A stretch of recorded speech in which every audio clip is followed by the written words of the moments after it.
नमस्कार, बहुत बहुत स्वागत है आपका डीडी न्यूज के इस खास कार्यक्रम इस वक्त में। मैं हूं निखिल सिंह और क्या है इस वक्त की बड़ी खबरें जिनके बारे में विस्तार से जानने समझने को लेकर आपके मन में जिज्ञासा है। क्या है इन खबरों के मायने और क्या है इनके पीछे का एजेंडा, हम आपको अगले 1 घंटे में बताएंगे। बात होगी भोजशाला की, जहां पर बनी एक नई व्यवस्था और लोगों ने कहा कि ये सत्य की जीत है। आज वहां नहीं हुई है जुमे की नमाज और इस फैसले को, भोजशाला का जो पूरा फैसला है उसको सुप्रीम कोर्ट में चुनौती दी गई है। तो इस पूरी खबर को हम आपको विस्तार से दिखाएंगे। साथ ही बात होगी कि विपक्ष में एक अदद आंदोलन की बेचैनी है, या फिर यह कहें कि उधार के आंदोलन की तलाश में है हमारा विपक्ष। जैसे कि हर्रा लगे न फिटकरी और रंग भी चोखा आए, यानी कि सत्ता बिना संघर्ष के मिल जाए। लेकिन क्या बिना संघर्ष के उधार के आंदोलन से सत्ता मिलती है?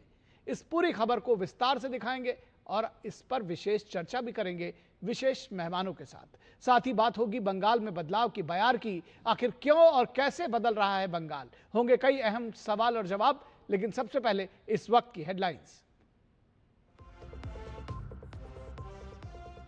साइप्रस के राष्ट्रपति ने हैदराबाद हाउस में पीएम मोदी से की मुलाकात। विदेश मंत्री से भी मिले निकोल क्रिस्टोडलाइड्स। दोनों देशों के बीच व्यापार, निवेश, रक्षा, सुरक्षा समेत एआई और फिनटेक पर चर्चा। आंध्र प्रदेश, गुजरात, झारखंड, मध्य प्रदेश, मणिपुर समेत अन्य राज्यों की 24 सीटों पर राज्यसभा चुनाव की घोषणा। 18 जून को होगा मतदान।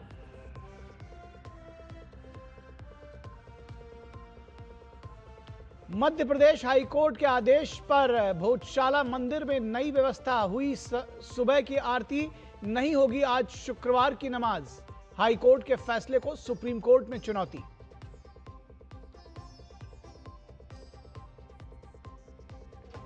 बंदिशों में कब बंधता है इकबाल, इंकलाब लिखकर अखिलेश यादव ने सोशल मीडिया की हलचल में सत्ता का सपना तलाशा। राहुल गांधी को भी जनजी क्रांति से राजनीतिक पुनर्जीवन की उम्मीद। लोगों ने पूछा सवाल, जनता के बीच संघर्ष के बजाय टूल किट्स और छद्म डिजिटल अभियानों से जनादेश क्यों तलाश रहा है विपक्ष? बंगाल में ईडी की कार्रवाई से कट मनी और सिंडिकेट राज पर बड़ा प्रहार।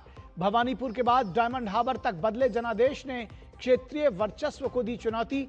सीमा पर फेंसिंग का काम हुआ तेज, तो भ्रष्टाचार पर शिकंजे के बीच अब टीएमसी के सामने अस्तित्व बचाने की चुनौती।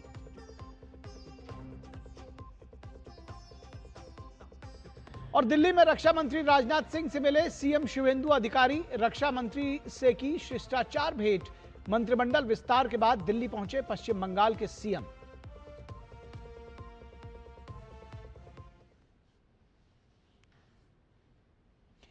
तो सबसे पहले बात करेंगे मध्य प्रदेश के धार की भोजशाला की, जहां बनी है नई व्यवस्था। लोगों ने कहा कि यह सत्य की जीत है। सत्य की जीत कैसे है? मध्य प्रदेश के धार स्थित भोजशाला में अब पुरानी व्यवस्था नहीं लागू है। मध्य प्रदेश उच्च न्यायालय ने अपने ऐतिहासिक फैसले में धार के प्राचीन भोजशाला को हिंदू मंदिर और ज्ञान का केंद्र करार दिया है। जाहिर है वाग्देवी को समर्पित इस गुरुकुल में आज उनकी भव्यता लौट आई है। अब मुस्लिम समाज को गुरुकुल में एक दिन के लिए नमाज पढ़ने की परंपरा नहीं रहेगी। हाईकोर्ट ने 15 मई को ऐतिहासिक फैसला सुनाते हुए भोजशाला परिसर को मंदिर करार दिया था। उस फैसले के बाद से ये पहला शुक्रवार है। वहीं भोजशाला के आसपास सुरक्षा व्यवस्था को बनाए रखने के लिए भारी मात्रा में पुलिस बल भी तैनात किया गया है। गौरतलब है कि हाईकोर्ट के आदेश के अनुसार शुक्रवार को भोजशाला परिसर में दिन भर हिंदू समुदाय द्वारा पूजा अर्चना की जा रही है। उधर मुस्लिम समाज ने हाईकोर्ट के फैसले को सुप्रीम कोर्ट में चुनौती दी है। वर्षों से जारी संघर्ष के बाद मध्य प्रदेश हाईकोर्ट की इंदौर बेंच में इस मामले पर साल 2022 में याचिका आई थी। वर्षों से भोजशाला का यह केस हिंदू पक्ष और मुस्लिम पक्षकारों के बीच विवाद का विषय रहा है। पूरा विवाद इस बात का है कि भोजशाला हिंदुओं की आराध्य देवी मां वाग्देवी यानी कि मां सरस्वती का मंदिर है या फिर कमाल मौला की मस्जिद। हिंदू पक्ष की दलील है कि भोजशाला प्राचीन समय से मां वाग्देवी का मंदिर रहा है। वहीं मुस्लिम पक्ष का दावा है कि इस जगह पर कमाल मौला की मस्जिद है। ये केस कोर्ट में भी चलता रहा और समाज में भी इसे लेकर गहमा गहमी बनी रही। खासतौर पर बसंत पंचमी के दिन पूजा पाठ को लेकर अक्सर यहां तनाव का माहौल हुआ करता था।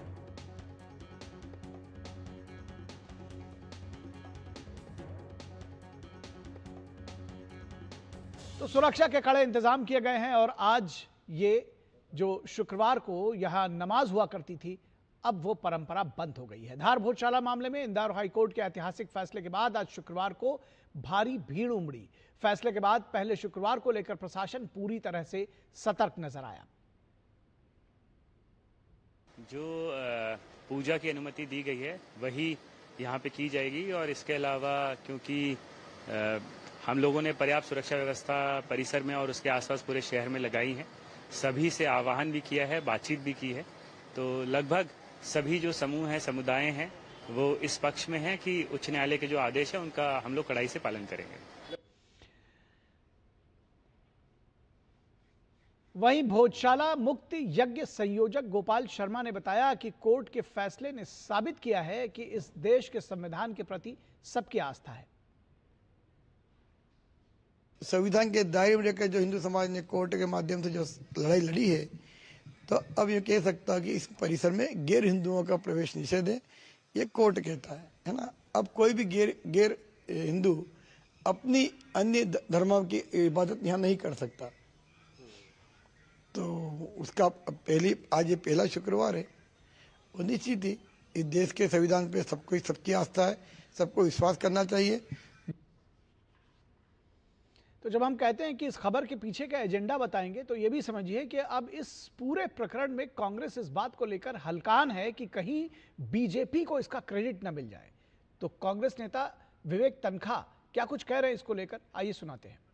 ये तो हाईकोर्ट आदेश का पालन है और दूसरा समाज सुप्रीम कोर्ट में अपील फाइल कर रहा है। अब आगे जो सुप्रीम कोर्ट में जो ऑर्डर्स होंगे उसका पालन होगा। और इस पूरी खबर पर बातचीत करने के लिए धार भोजशाला से हमारे संवाददाता श्रेयस अय्यर जुड़े हुए हैं और इसके साथ ही साथ श्रेयस के साथ हमारे सलाहकार संपादक विनोद मिश्रा वो भी हमारे साथ जुड़े हैं। श्रेयस, सबसे पहले आपके पास आएंगे और ये जानने की कोशिश करेंगे कि आज का क्या माहौल है। फ्राइडे यानी शुक्रवार इसके पहले बदला हुआ करता था, आज माहौल बदला है, क्या कुछ ऑन ग्राउंड जमीन से आप क्या देख पा रहे हैं, क्या बताएंगे हमको? बिल्कुल, देखिए जो सबसे महत्वपूर्ण बात और जो सबसे महत्वपूर्ण बात मैंने जो महसूस किया आज, जितना महत्वपूर्ण दिन 15 मई था उतना ही महत्वपूर्ण दिन आज है। जितना महत्वपूर्ण दिन उस दिन फैसला आया था भोजशाला को लेकर, उतना ही महत्वपूर्ण दिन आज है, क्योंकि इतिहास के पन्ने में आज का दिन लिखा जाएगा। इतिहास के पन्ने में इसलिए आज का दिन लिखा जाएगा क्योंकि कई सालों से यहाँ पर शुक्रवार के दिन जो है नमाज अदा की जाती थी, लेकिन आज महाआरती हुई, सुबह से पूजा हो रही थी, शाम को भी आरती होगी। आपको बता रहा हूं, ये ठीक पीछे जो है भोजशाला का ये मुख्य द्वार है, ये हमारे ठीक पीछे आपको दिखाना चाहूंगा, ये भोजशाला का मुख्य द्वार है। और शुक्रवार का दिन निर्धारित रहता था, यहाँ पर जो मुस्लिम पक्ष के लोग थे वो आते थे, नमाज अदा करते थे, लेकिन आज इतिहास के पन्ने में दिन लिखा जाएगा कि फैसला आने के बाद जो पहला शुक्रवार था, आज उस शुक्रवार को जो है महाआरती हुई। जी श्रेयस द्विवेदी, आपके साथ बहुत सारे लोग भी मैं देख पा रहा हूँ, श्रद्धालु भी देख पा रहा हूँ, उनसे अगर आप बातचीत करा सके। जी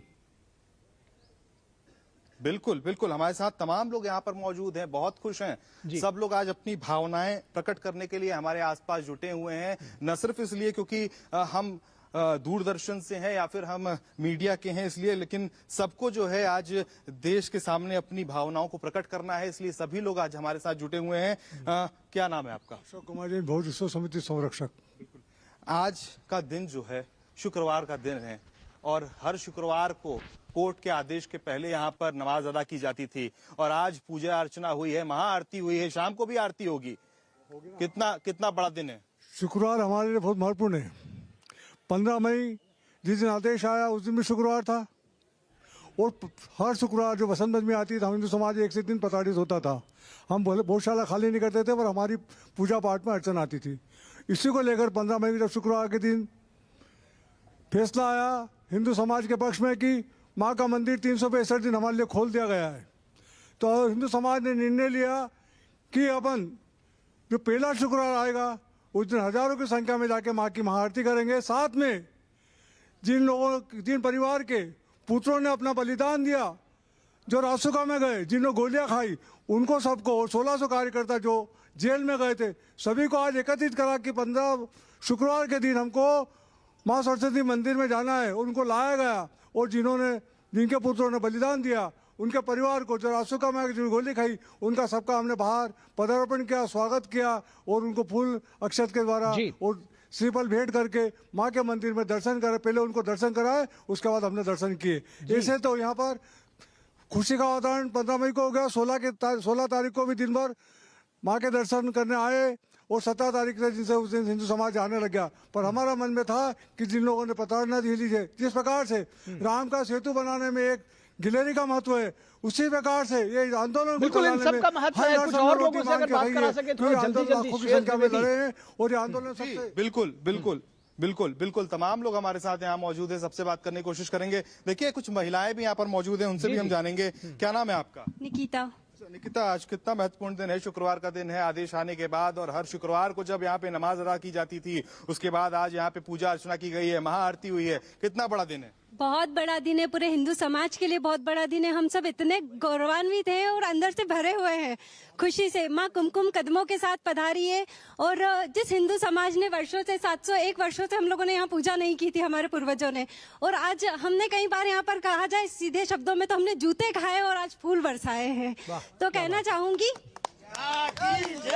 80 देश विश्व में ईसाइयों के हैं, 60 इस्लामिक अनुयायियों के हैं, किंतु उनकी है गणना विशेष में, आपको तो रहना है इसी ही देश में। धरा के धराइयों का सत्य है यही, धरा के धराइयों का सत्य है यही, हिंदुओं के लिए एक देश भी नहीं। मोदी शाह योगी जब हो जाएंगे बेदम, मोदी शाह योगी जब हो जाएंगे बेदम, प्रधानमंत्री अपना किसे बनाओगे, वंदे मातरम में तुम कहां से गाओगे। और महाभारत में भी भगवान कृष्ण ने कहा है कि सौभाग्य ने सब दिन सोता है, देखे आगे क्या होता है। मैत्री की राह बढ़ाने को, सबको सुमार्ग पर लाने को भगवान हस्तिनापुर आए, पांडवों का संदेशा लाए। भगवान संदेशा लेकर गए थे ना पांडवों के पास कि 5 गांव दे दो केवल 5 ग्राम, रखो अपनी धरती तमाम, हम वही खुशी से खाएंगे, परिजन पर असी न उठाएंगे। लेकिन दुर्योधन वह भी दे न सका, आशीष समाज की ले न सका, उल्टा हरि को बांधने चला, कृष्ण को बांधने चला था वो, उल्टा हरि को बांधने चला, जो था असाध्य साधने चला। जब नाश मनुष्य पर छाता है ना, जब नाश मनुष्य पर छाता है, पहले विवेक। बिल्कुल, यहाँ पर देखिए युवा भी कितने इस देश के चेते हुए हैं, ये साफ देखने को मिल रहा है। और सबकी भावनाओं को सुनने के बाद बिल्कुल ये सांस्कृतिक आध्यात्मिक चेतना के उन्नयन का तमाम लोग हैं हमारे साथ। जी, सांस्कृतिक राजनीतिक और आध्यात्मिक चेतना के उन्नयन का ये समय भी है। और जो आप जिस स्थान पर खड़े हैं वो तो समझ लीजिए उस आध्यात्मिक चेतना का वाहक स्थल है, तो गलत नहीं होगा। आप बने रहिए हमारे साथ। विनोद मिश्रा, आपने देखा कि न सिर्फ लोग बेहद भावुक हैं, बहुत प्रसन्न चित्त भी हैं, बल्कि उनके मन में ये पीड़ा भी है कि इतने समय से जो वो बोल रही थी महिला कि हमने जूते भी खाए और अब फूल बरसा रहे हैं, तो वो जो पीड़ा है उसको कैसे आप आकलन करेंगे इस आज के दिन का? निखिल, ये नई पीढ़ी के लोगों को शायद राजा भोज के बारे में पता भी ना हो, लेकिन भारत के इतिहास में जब कभी भी आप परमार वंश के राजा भोज की बात करते हैं, 1000 साल के इतिहास को आप देखेंगे तो ज्ञान और जो वाग्देवी का गुरुकुल की परंपरा वहाँ थी, और एक श्रेष्ठ राजा के रूप में परमार वंश का राजा भोज की चर्चा आपको इतिहास में भले ही छोटे सी जगह में मिलेगी, लेकिन इन इलाकों के लोगों के दिलों में तो राजा परमार के जो वंश है भोज का, राजा भोज का, आज भी उस सनातन उस संस्कृति को मानने वाले और उस परमार वंश के तो वो कभी पीढ़ी अभी भी होंगे वहाँ पे जी। लेकिन उससे भी तारीफ जो ये लड़की सुना रही थी वो उसी वंश के परमार के ही अभी काफी लोग हैं वहाँ आसपास में। उससे भी तारीफ इस बात की है कि इस देश का धैर्य देखिए, कि इस धैर्य देखिए कि 98% वहाँ हिंदू हैं और उस धार के पूरे इलाके में महज 2% की आबादी है मुस्लिम की जी। लेकिन आपने एक समाज ने आके ये बात कही कि ये एक मकबरा था और जो मौला के मकबरा है वो यहाँ पे है, तो इसके लिए ये विवाद नहीं हुआ कि उसको जबरन हटाया। कोर्ट में इस मामले को लोग लेके गए और लोगों ने न्याय की बात की, लोगों ने जस्टिस मांगा। ये बात अलग है कि यहाँ जस्टिस थोड़ा देर से मिलती है, लेकिन जस्टिस होते हुए दिखता भी है। तो आज आपको इस भोजशाला के जस्टिस जो है, न्याय जो है वो होते हुए दिखा है। और जब न्याय होते हुए दिखता है तो आप कहते हैं संविधान और शासन व्यवस्था, इस पे लोगों का भरोसा जगता है। तो भोजशाला इस मामले में भारत के धैर्य, भारत के पराक्रम और भारत के जो उत्सव है उस तीनों का प्रतीक है कि उसने अपने राजा भोज की इस प्राचीन परंपरा को यहाँ के लोगों ने नहीं भूला।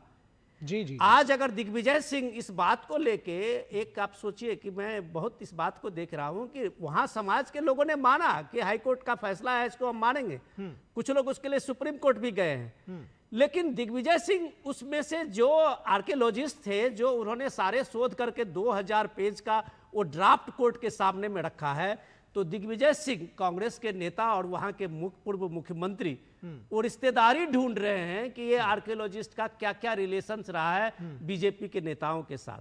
तो ये शर्मनाक चीज है कि आप इस देश के लोगों के धैर्य के, आप उस लोगों की उस प्रतीक्षा की तारीफ किए बगैर आप उसको एक तरह से उलाहना दे रहे हैं। अपने सियासत में आपको फिट नहीं बैठ रहा है। ठीक बात है। अभी आपने, मैं चाहूंगा बहुत संक्षेप में इस बात को भी लेकर के आइए कि अब उस पर राजनीति इस तरह की शुरू हो रही है। अभी आपने विवेक तनखा कांग्रेस नेता को भी सुना, वो कह रहे, मतलब इस बात की घबराहट है कांग्रेस नेताओं में कि कहीं बीजेपी को इसका श्रेय न मिल जाए। मैं इस बात की, विवेक तनखा की के बात को, वो एमपी हैं, राज्यसभा के एमपी हैं और बड़े वकील हैं, मैं उनकी बात को एक तरह से सेकंड करता हूं। देखिए कि इसमें किसी बीजेपी, किसी संगठन, किसी का भी कोई कंट्रीब्यूशन नहीं है। ये मैं कह रहा हूं आपको क्योंकि मैंने देखा है इसको 2002 के और उसके बाद लोगों के संघर्ष को। ये वहां के आम लोगों का संघर्ष है जी। ये वहां के लोगों के और परमार वंश के जो लोगों का वो अपना संघर्ष था हिंदू संगठन में। उन्होंने, लोग ने जब इसके संघर्ष को आगे बढ़ाया है तब जाके कोई संगठन जुड़ा है। ये आम लोगों का संघर्ष है। बात तो सही वो कह रहे हैं। बीजेपी के इतने दिन से वहां सत्ता में, शासन में थे, जो एक नियम परंपरा थी उसको, तो बसंत पंचमी अगर शुक्रवार को होता था तब भी लोग वाग्देवी की मूर्ति की अपनी पूजा, आराध्य देवी की पूजा नहीं कर पाते थे। ठीक है, श्रेयस द्विवेदी के पास दोबारा जाएंगे। कुछ लोग उनके साथ और भी खड़े हुए हैं। श्रेयस, ये आम लोगों का संघर्ष है, आम लोगों का रिएक्शंस आपसे जानना चाहेंगे ज्यादा से ज्यादा, और चाहूंगा बहुत संक्षेप में रखिएगा।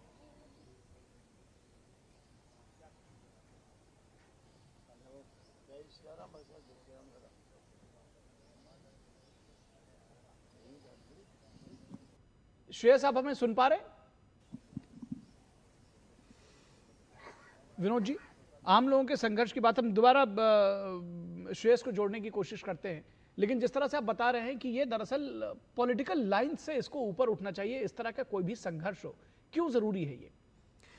मैं यही कह रहा था कि देखिए, जब वो आम लोग वहाँ भोजशाला के इस प्राचीन मंदिर की परंपरा और उस रिवायत को एक शाश्वत परंपरा और सनातन की परंपरा में उसको एक गुरुकुल के रूप में प्रतिष्ठित किया था, जो उसके अपने आराध्य को मान के इस बात को ये कह रहा था, संकल्पित था कि मुझे इसका अधिकार चाहिए। आप उसको एक नैरेटिव में फंसा रहे थे। तो वहां आप इतने चीफ मिनिस्टर का दौर आया गया, इतने संघर्ष हुए, सारे लोगों ने की। ये बात अलग है कि अयोध्या का जो स्पिरिट था, उसमें जो लोगों की एक मुखरता थी, आम लोग जब उसमें अयोध्या का एक आंदोलन, मास मूवमेंट मिला था, तो अब ये लोगों का भरोसा जगा था कि ये हमारे पुरखों की, ये हमारी विरासत, ये हमारे आराध्य, ये हमारे प्राचीन गुरुकुल, इस पे हमें कभी ना कभी हक मिलेगा। ये अभी भी एएसआई के संरक्षण में है और एएसआई के संरक्षण में ही रहेगा। लेकिन कम से कम उसको अपने वाग्देवी की मूर्ति को लाने, इंग्लैंड से जो ब्रिटिश म्यूजियम में पड़ा हुआ है, या अपने वाग्देवी के उस स्थापना को एक बार उसको पूजा करने का तो अधिकार है। बिल्कुल, ये कोई ऐसा तो रोक नहीं सकता उसे। जी बिल्कुल बिल्कुल। हमारे साथ श्रेयस द्विवेदी। श्रेयस, आप हमको सुन पा रहे हैं?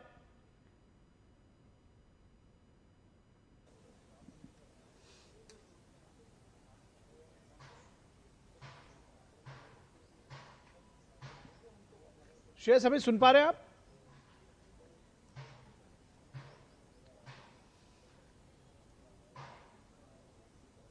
जी जी जी जी श्रेयस, मैं चाहता हूं कि आम लोगों का संघर्ष जिस तरह से इसको परिभाषित किया जा रहा है, आपके साथ कुछ लोग भी खड़े हैं, मैं चाहूंगा कि बहुत संक्षेप में जानना चाहेंगे उनसे कि आम लोगों का क्या रिएक्शन है इस पर, बहुत जल्दी से।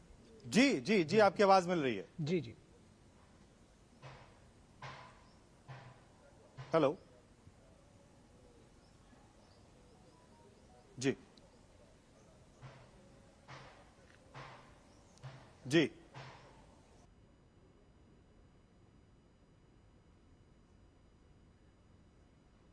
चलिए, थोड़ा सा ऑडियो में दिक्कत आ रही है, शायद नेटवर्क में थोड़ी सी प्रॉब्लम है, लेकिन फिलहाल लड़ने के लिए और उस संघर्ष जी के बाद आज का दिन कितना बड़ा दिन है? निश्चित ही संघर्ष काफी लंबा रहा है। राजा भोज ने 1034 में भोजशाला का निर्माण करवाया था और 1305 में खिलजी के आक्रमण से भोजशाला ध्वस्त हो गई।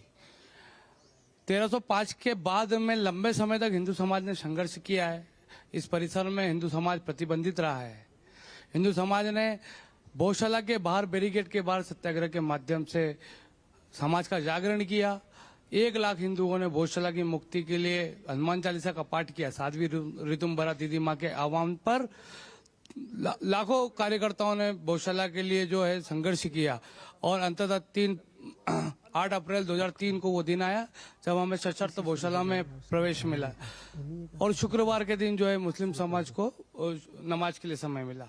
इसके पश्चात निरंतर हिंदू समाज अपनी मां के मंदिर की गौरव की पुनर्स्थापना के लिए संघर्ष करता रहा। इस पूरे आंदोलन में हमारे 3 कार्यकर्ता शहीद हुए। 1400 के ऊपर ऐसे कार्यकर्ता जिन पर हर प्रकार के प्रकरण दर्ज किए, कई प्रकार की यातना की। अंततः न्यायिक लड़ाई शुरू हुई और 2022 में पिटीशन दायर हुई और उसके बाद में 8 पिटीशनों को क्लब कर एक पिटीशन बनाई गई और 2024 में एएसआई सर्वे का आदेश हुआ। इन 10 दिनों का एएसआई सर्वे हुआ।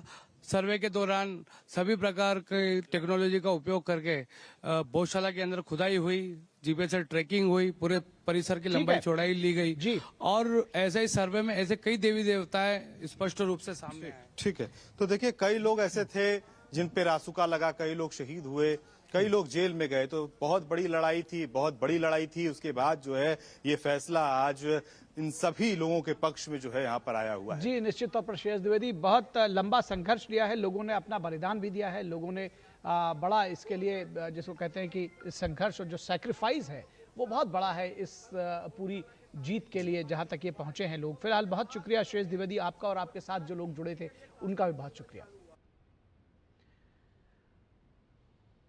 और यहां रुकेंगे एक छोटे से ब्रेक के लिए, कहीं मत जाइएगा, जल्द हाजिर होंगे।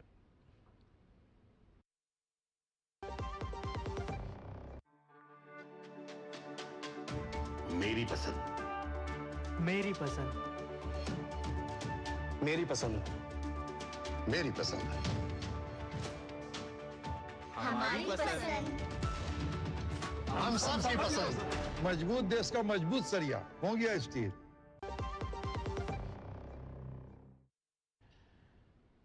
स्वागत है आपका ब्रेक के बाद और अब बात करेंगे कि एक अदद उधार के आंदोलन की तलाश में है विपक्ष।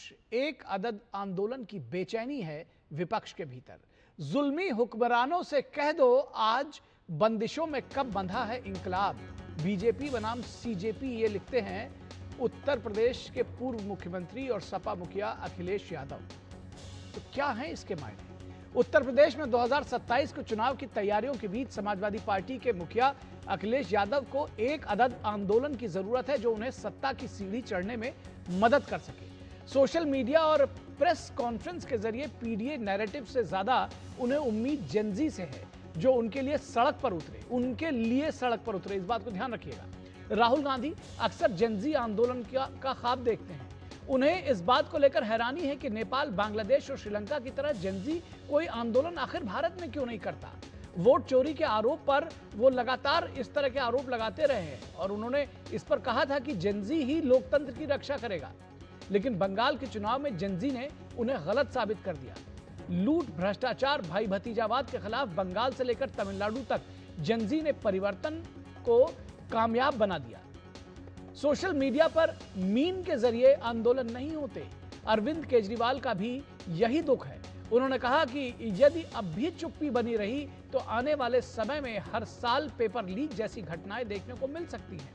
उन्होंने नेपाल और बांग्लादेश के युवाओं का उदाहरण देखते हुए भारत के युवाओं को भी अपने भविष्य के लिए आंदोलन करना चाहिए, ये लिखा।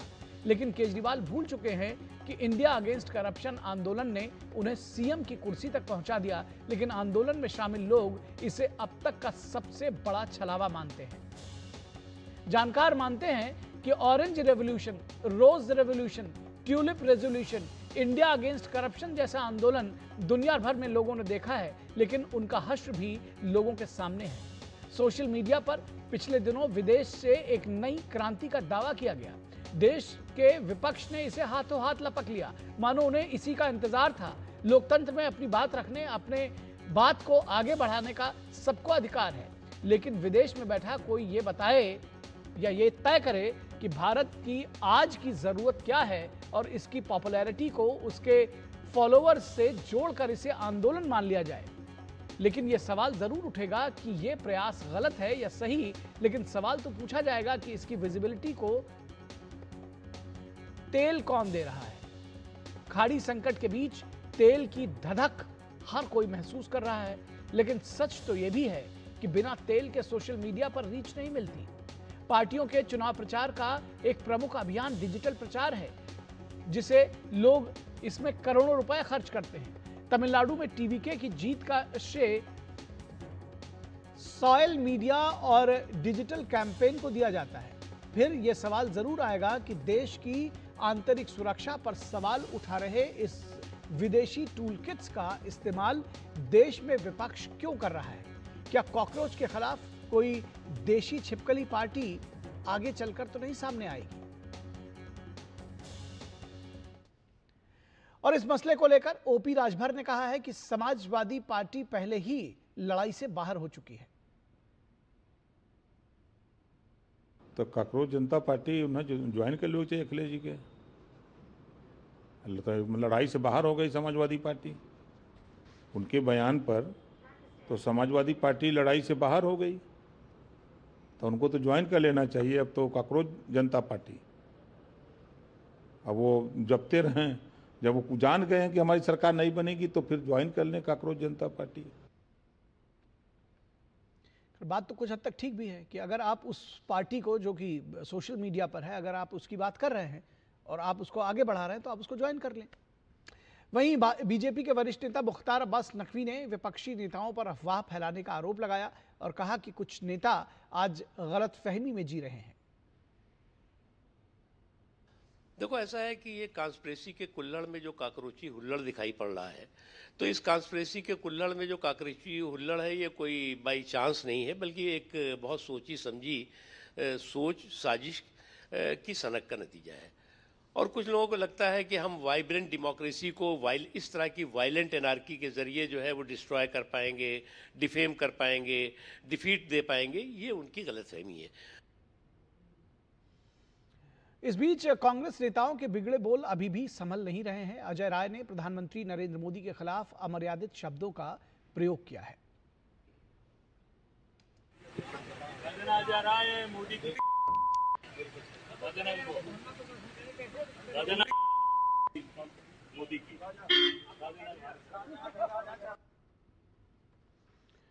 और इस पूरी खबर पर बातचीत करने के लिए हमारे साथ खास मेहमान जुड़े हुए हैं, उनसे आपका परिचय करा दें। हमारे साथ कांग्रेस नेता पवन पटेल जुड़े हुए हैं और उसके साथ ही साथ समाजवादी पार्टी के प्रवक्ता अशोक यादव भी जुड़े हुए हैं। विनोद मिश्रा हमारे कंसल्टिंग एडिटर वो भी जुड़े हैं और शैलेंद्र मिश्रा हमारे संवाददाता वो भी इस खबर पर जुड़े हुए हैं। विनोद जी के साथ इस खबर की शुरुआत करेंगे। विनोद मिश्रा जी, किस तरह से आप देखते हैं, क्योंकि बार बार ये बात कही जा रही है कि भाई आंदोलन ठीक है, अब अगर लोकतंत्र में आंदोलन होना भी चाहिए और जो भी आपका पक्ष है वो आप रख सकते हैं, जनता को साथ लेकर आप सड़कों पर भी उतर सकते हैं, लेकिन उधार का आंदोलन क्यों?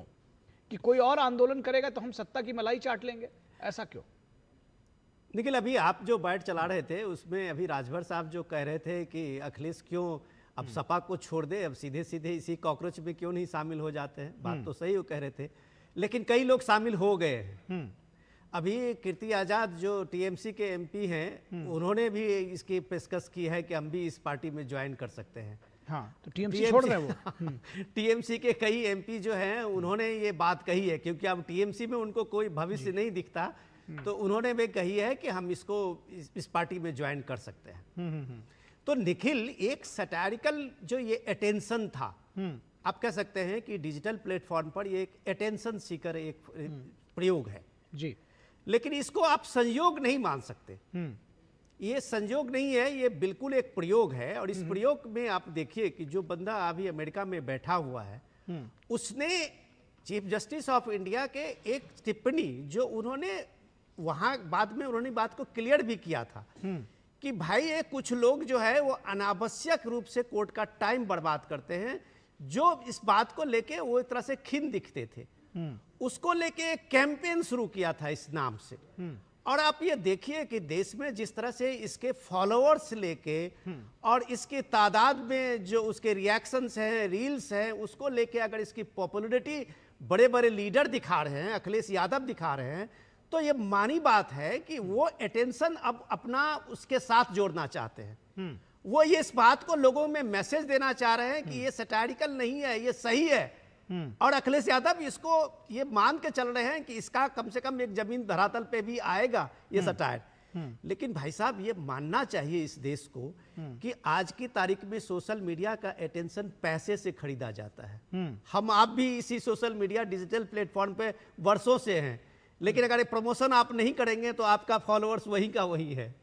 तो जब ये पैसे से खरीदा जाता है, ये अटेंशन खरीदा जाता है, सोशल मीडिया के फॉलोअर्स खरीदे जाते हैं, तो इसका तेल कौन दे रहा है? जो इस अटेंशन में लोग गिना रहे हैं कि लाखों रील आ गए, लाखों फॉलोअर्स आ गए, तो इन्हें पूछा जाना चाहिए कि भाई इसका तेल कौन दे रहा है और उस तेल देने वाले का पर्पस क्या है, जो आज की तारीख में भारत के इस व्यवस्था में अपने एक संवैधानिक संस्था पे जिस तरह का ये प्रहार कर रहा है। ठीक है, हमारे साथ पवन पटेल कांग्रेस के नेता जुड़ चुके हैं। पवन पटेल जी, बहुत स्वागत है आपका। और उसके साथ ही साथ अशोक यादव जो कि समाजवादी पार्टी के प्रवक्ता हैं, वो भी हमारे साथ जुड़े हुए हैं। अशोक जी, आपका भी स्वागत है। अशोक जी, अगर हम आपके पास आएँ, और दरअसल एक ही जैसे सवाल आप दोनों लोगों से हैं, कांग्रेस से भी और समाजवादी पार्टी से भी, लेकिन सबसे बड़ी बात यह है कि लोकतंत्र में आंदोलन कीजिए, जनता के बीच जाइए। जो उस समय की सत्ताधारी पार्टी है, अगर आप विपक्ष में हैं तो उनके खिलाफ आप जनता के बीच में जाइए, लेकिन ये उधार के आंदोलन की आस क्यों? क्या संघर्ष से डर गए हैं अखिलेश यादव? देखिए निखिल जी, जब सोशल मीडिया पे कैंपेन भारतीय जनता पार्टी की आईटी सेल चलाती है, तो उसको बड़े बड़े विज्ञापन में बताया जाता है कि हमारे पास इतने फॉलोअर्स हैं, हमारे पास इतने व्यूज आए, तमाम चीजें सोशल मीडिया पे रेटिंग की जाती है। लेकिन वही सोशल मीडिया की रेटिंग जब इस तरह का एक आंदोलन, आपको यहाँ से इस खबर पर फिलहाल हम ब्रेक लेंगे और यहाँ से ले चलेंगे आपको MEA की the President of Cyprus's visit to India.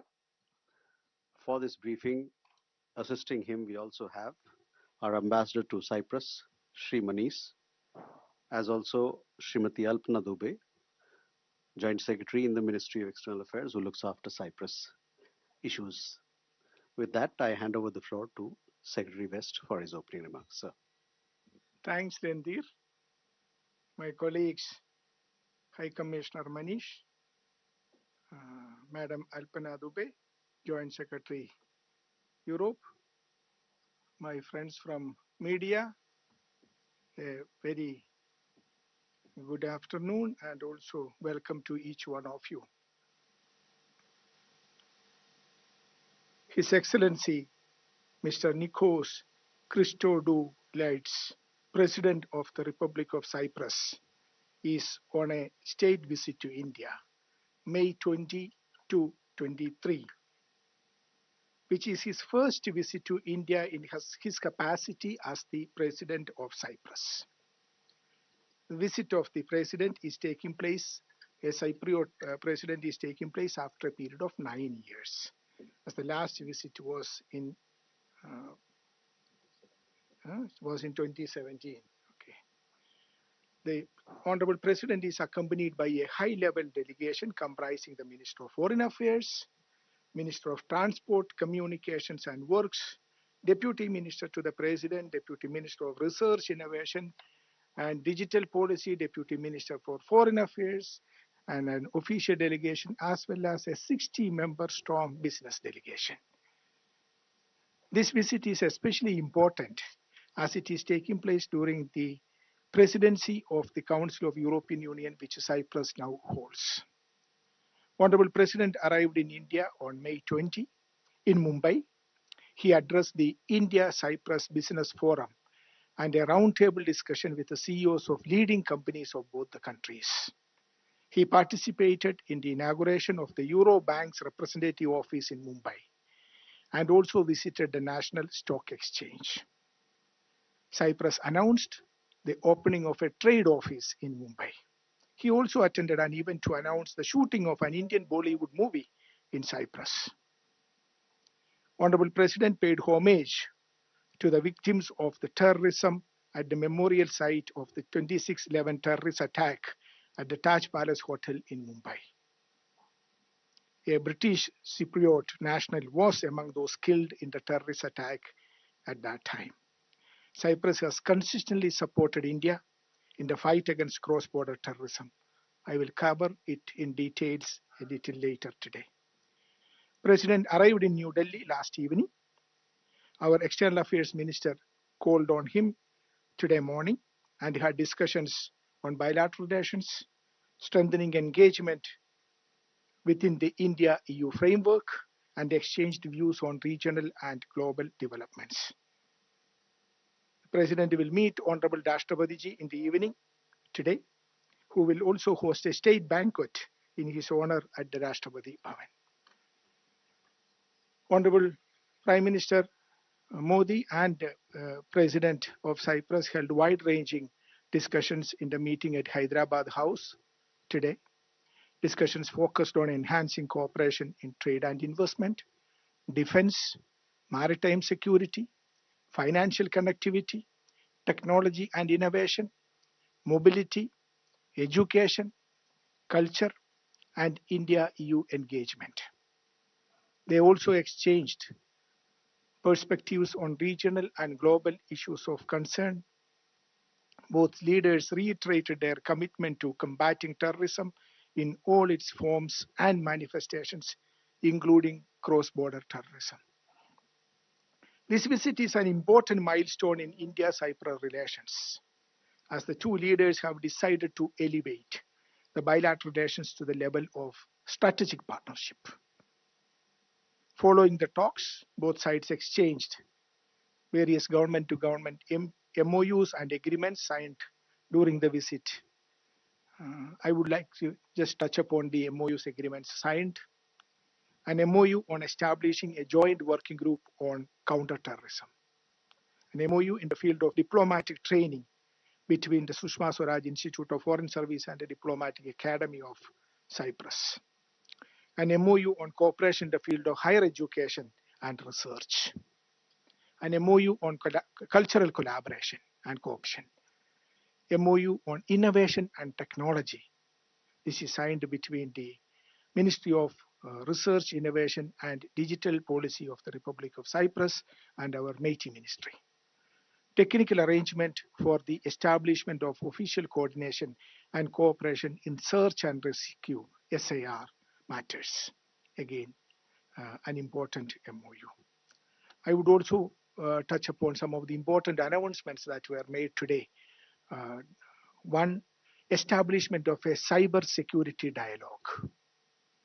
Establishment of a consular dialogue. Roadmap for bilateral defense cooperation for the period 2026-2031. Cyprus joining the Indo-Pacific Oceans Initiative and co-chairing the pillar Trade, Connectivity and Maritime Transport. Then, also celebrating India-Cyprus Space Day in May 2026. Cypriot side announced the intention to open a Cyprus Trade Center. I have already covered that. A joint statement will also be issued, which will set out the directions for the future strategic partnership which we have entered into today. India and Cyprus share a very close and time-tested relationship. The two countries will mark 65 years of establishment of diplomatic relationship in 2027, which will be commemorated with various activities in both the countries. Our ties are anchored shared in shared democratic values, respect for sovereignty and territorial integrity, and close cooperation in multilateral fora. Since Honorable Prime Minister Sri Narendra Modi's historic visit to Cyprus in June last year, there has been a sustained momentum in our bilateral ties under the framework of the India-Cyprus Joint Action Plan 2025-2029 released during the visit. Foreign Minister of Cyprus visited India in October last year, and a parliamentary delegation led by the President of the Parliament of Cyprus visited India in November last year. Economic cooperation has been an important element of our relationship, which is reiterated in this visit, and with the target set for further enhancing our economic cooperation. Cyprus is the 9th largest source of FDI inflows to India and the second largest in EU after Netherlands, with a cumulative FDI inflow of around US dollars 16 billion during the last since 2000. Investment from Cyprus are in sectors such as services, computer software and hardware, automobile, manufacturing, cargo handling, construction, shipping, and pharma areas. Defense and maritime has emerged as a very important pillar in our engagement, which was reiterated today in the meetings. Bilateral Defense Cooperation Program 2026 was signed in Nicosia and provides a structured framework for furthering our defense partnership. There have been port calls by ships. The India-EU Defense and Security Partnership signed in January 26 also provides a wider framework for Indian defense companies to engage with EU-based partners. A roadmap for bilateral defense cooperation between the Ministries of Defense of the two countries for the period 2026-31 has been concluded, which I mentioned. Another important area of cooperation is in financial connectivity, which is gaining traction. The MOU between NSE, National Stock Exchange, and International Exchange at GIFT City and the Cyprus Stock Exchange provides a framework for capital market cooperation. Recently, Cyprus-based financial services firm Elinas Finance Public Company Limited has become the first overseas company to list its equity on the NSE International Exchange at GIFT City. Technology, innovation, AI, and space are also important areas on which discussions were held today. Substantial collaborations exist, including on cyber resilience, capacity building, and secure digital ecosystems. And we will see progress in coming days. One of the important elements, the UPI, will be operational in Cyprus from next year, which is very important. Indian community in Cyprus is around 16,000, including 5,000 Indian students. And they are a very valuable bridge between the two countries. As I mentioned, we have decided to establish a consular dialogue between the two countries, which would help address the welfare of this community and also the students.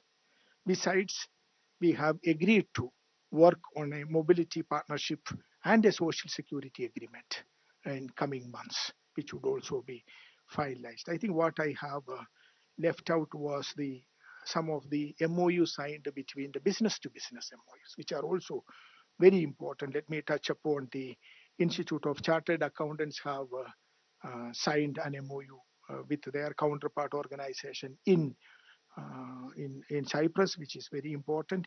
Another important MOU business-to-business is the Society of Indian Defense Manufacturers Group Association in India with the Cyprus Defense and Space Industry Cluster in Cyprus, which is again very important. We are now seeing that the defense engagement is taking shape, including with the business partnership. Chamber of Commerce of Industry of Cyprus with the FICCI, the Invest Cyprus, again another MOU with the FICCI, another MOU with the Cyprus Chamber of Commerce and Industry with our CII, then IGC Business and Investment Council again with the FICCI. Yeah, India, Greece, Cyprus Business Investment Council, that is the IGC which I was referring to. A joint task force for cooperation in key sectors such as infrastructure, shipping, etc. are being also has been agreed to, which would meet very shortly. I think I leave it that, and we'll be very happy to take questions. Thank you. We'll start here with Siddhant. Hi, sir. Siddhant from WION. We saw both the leaders, Prime Minister Modi and Cyprus President, talking about the IMEC. What kind of conversations there was when it comes to IMEC, given the fact that Cyprus is seen as key element of the entire connectivity project? Keshav. Thank you, Secretary. Keshav Padmanabhan from The Print. I just wanted a little more information, if you can share, on one, the defense roadmap for the next 5 years, and on the larger agreement that was announced in Nicosia last year. What are sort of the aspects? The roadmap, is it only the roadmap, or is the roadmap but one of other areas? And what are the other areas that are under discussion? Thank you. Neeraj. Sir, Neeraj news 18 India से हमारा सवाल यह है कि counter terrorism को लेकर जो समझौते पर हस्ताक्षर हुआ है, उससे भारत की जो लड़ाई है आतंकवाद के खिलाफ, उसमें कितनी मदद मिलेगी? नीरज। सर नमस्कार, मैं नीरज दुबे, प्रभा साक्षी से। सर, प्रधानमंत्री जी ने संप्रभुता और क्षेत्रीय अखंडता पर जोर दिया। क्या यह बयान अप्रत्यक्ष रूप से तुर्की साइप्रस विवाद से जुड़ा संदेश माना जाए? और जैसा कि अभी पूछा गया एक प्रश्न आईमेक के बारे में, तो इसमें साइप्रस की संभावित भूमिका क्या रहेगी? Abhimanyu. Sir, Abhimanyu Sharma from CNBC TV 18. Sir, was EUDR and CBAM also discussed? Because the Cyprus president is also heading the European Council. So were these issues also discussed as part of the meeting, as part of India's concerns? CBAM and? EUDR. EUDR is what? So the EU deforestation regulation. Okay. So we can take these questions and come back for more. Thank you, Randhir. Thank you very much. Let me go one by one, starting with IMEC. It was discussed. IMEC is a very important project for us. Both leaders recognize that it has transformational potential in reshaping and promoting global trade, connectivity, and prosperity. They reiterated their shared commitment to promoting stability in the Eastern Mediterranean and the wider Middle East, and emphasized the importance of fostering deeper engagement and corridors of interconnection from India through the wider Middle East to Europe. They discussed the establishment of a bilateral connectivity dialogue. So connectivity is a very important aspect of our engagement with the European Union, engagement with Cyprus, engagement with the countries in the region. So IMEC was discussed in this context, and it's important to note that we have set up a bilateral connectivity dialogue in that regard. So discussions will continue. Now moving on to defense cooperation. Yes, I have mentioned about defense cooperation in the engagement.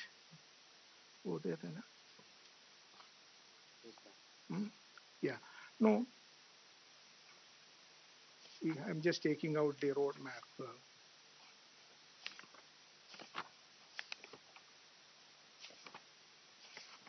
Yeah, let me then come to just take out the roadmap and then come back to that question. But let me now focus on the counterterrorism question which you have raised. It was a very important area of discussion during the meetings. Both leaders categorically and unequivocally condemned terrorism in all its forms and manifestations, including cross-border terrorism. Cyprus expressed solidarity and its unwavering support to India in its fight against cross-border terrorism. The two leaders strongly condemned the terrorist attack in Pahalgam, Jammu and Kashmir, last year and the terror incident near the Red Fort. They emphasized that those responsible for the attack should be held accountable, which is very important. Both leaders called for decisive and concerted international efforts to combat terrorism in a comprehensive and sustained manner and in accordance with international law.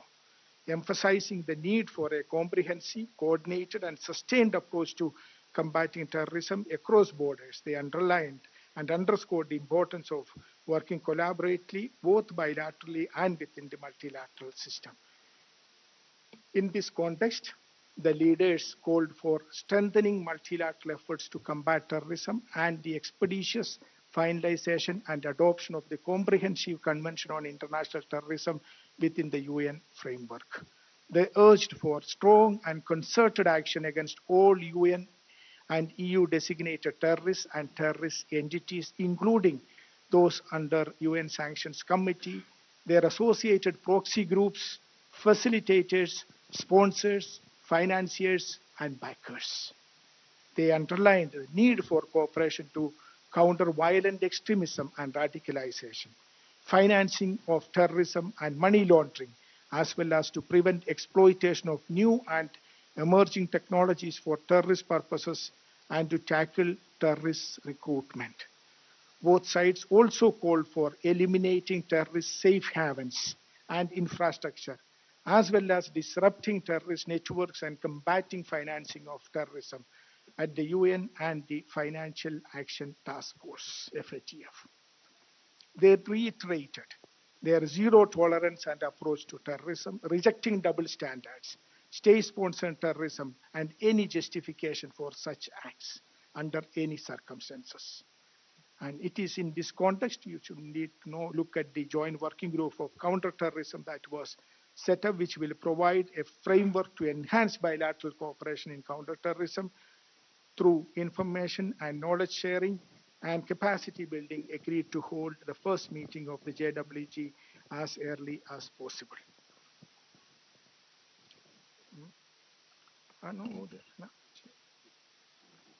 Now let me, you raised the issue regarding Cyprus and Turkey territorial integrity. See, let me put it like this. The visit of the President of Cyprus reflects the deepening partnership of India and Cyprus based on shared values and interests in bilateral as well as regional and global issues. India continues to pursue an independent and balanced foreign policy and engages with partners across regions on the basis of mutual respect, shared interest, and international law. The visit of the President of Cyprus also showcases India's broader engagement with the Mediterranean region and its commitment to strengthening ties with the members of the European Union. Both sides support dialogue, peaceful resolution of disputes, and a rule-based international order. This is, it is not, it should not be the visit, it's not an alliance against any particular country.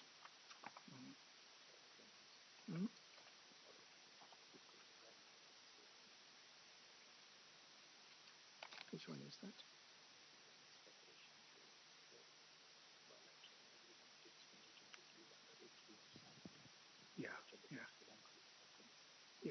In February, as I said, we have signed the India-Cyprus Bilateral Cooperation Defense Program, and they have underscored the significance of the cooperation in the defense sector. And now we have also, very importantly, signed the technical arrangement for establishment of the official coordination and cooperation of search rescue matters. So we leaders also welcome the conclusion of the roadmap for bilateral defense cooperation between ministries of defense of the two countries. Our High Commissioner will add a few points to that. So the basis of our defense cooperation is a bilateral agreement which was signed in December 2022. You recall that EM had visited Cyprus then. So that is the basis of our defense engagement. And under it, first year in 2025, we signed the bilateral defense program, and then again in 2026. So there is a growing strengthening of defense cooperation. And in the context, as Secretary Sir said, in the context of India-EU Defense and Security Agreement, which was signed in January with EU in Delhi, that gives us Indian defense companies an opportunity to enter European Union partnership. Because European Union has $150 billion allocation under their program called SAFE program. And Cyprus has been allocated 1.5 billion. So once you are a signatory with EU, Indian companies can access EU market by partnering with EU companies. So this is one aspect. So, and the private sector association, as Secretary mentioned, one of the highlights was the signing of agreement between defense industry clusters on both the countries. So this is a step towards entry of Indian companies in Cyprus for a larger EU market. So there are synergies between Indian companies, dual use or civilian use. So this is a important aspect for in the context of India-EU Defense and Security Agreement and Cyprus position, so that Indian defense sector, both private and public, can use that opportunity to enter into EU market. Yeah, another important area is the maritime security connect. Both are maritime powers, and Cyprus has joined the Indo-Pacific Oceans Initiative, which is a very important forum that India, our Prime Minister's initiative, which is making significant progress. I would also like to touch upon the question regarding Cyprus. We have reiterated our unwavering and consistent support for the independent sovereignty and territorial integrity and unity of the Republic of Cyprus.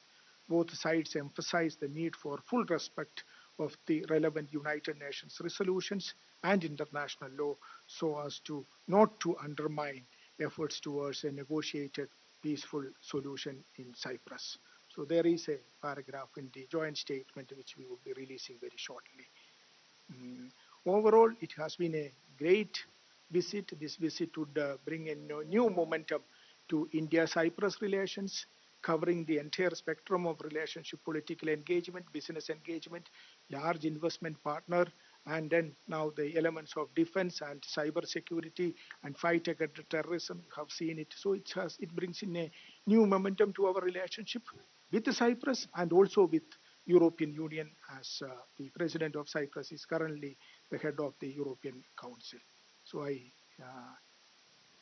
thank you. Any more questions? There was a question regarding CBAM and EU. Okay. We haven't got into the details of the ongoing discussions with the EU on these matters. So, yeah. Okay. We will have more questions from this side now. Raghavendra? Yeah, this is Raghavendra Verma from ZDF German television.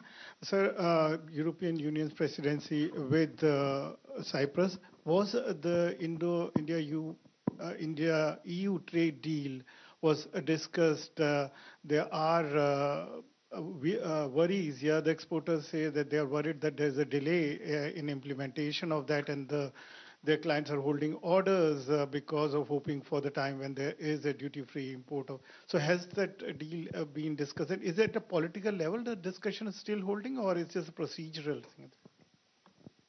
Mm-hmm. So I think we can take the Santosh. Sir Santosh Nav Bharat से. Sir आपने बोला education के क्षेत्र में भी जो है Cyprus के साथ टाइप्स की बात हुई है, तो ये सर क्या उनके जो स्टूडेंट्स होंगे उनको हम यहाँ पे कुछ कोटा वगैरह देंगे, या हमारी यूनिवर्सिटीज वहाँ खुलने वाली है, या उनके institutions they are coming to India to establish their campuses? Thank you. You have a question there?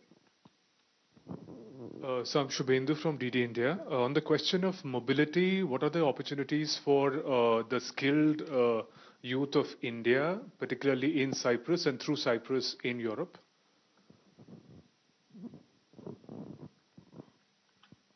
Sir, we can take these questions. Yeah.